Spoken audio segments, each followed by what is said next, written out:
یہ 5 باتیں سیدھی آپ کے دل پر لگیں گی۔ نمبر 1، لمبا دھاگا اور لمبی زبان صرف مسائل ہی پیدا کرتی ہے، اس لیے دھاگے کو لپیٹ کر اور زبان کو سمیٹ کر ہی رکھنا چاہیے۔ نمبر 2، خاموشی کسی انسان کی کمزوری نہیں ہے، بلکہ اس کی شرافت ہوتی ہے، ورنہ جس کو سہنا آتا ہے اس کو کہنا بھی آتا ہے۔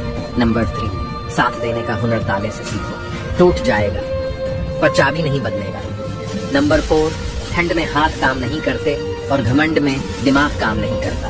نمبر 5، پیڑ کی ڈالی سے گرتا ہوا پتا بھی ہمیں سیکھ دیتا ہے کہ اگر زندگی میں تم بوجھ بن جاتے ہو تو تمہارے اپنے ہی تمہیں گرا دیتے ہیں۔ نمبر 6، مکان روڈ پر ہو تو اس کی قیمت ہوتی ہے، کھیت روڈ پر ہو تو اس کی بھی قیمت ہوتی ہے، لیکن آدمی روڈ پر ہو تو اس کی کوئی قیمت نہیں ہوتی۔ اگر ان باتوں سے سہمت ہو تو کمنٹ میں یس ضرور لکھنا، اور مزید اس طرح کی ویڈیوز کے لیے مجھے فالو بھی کر لینا۔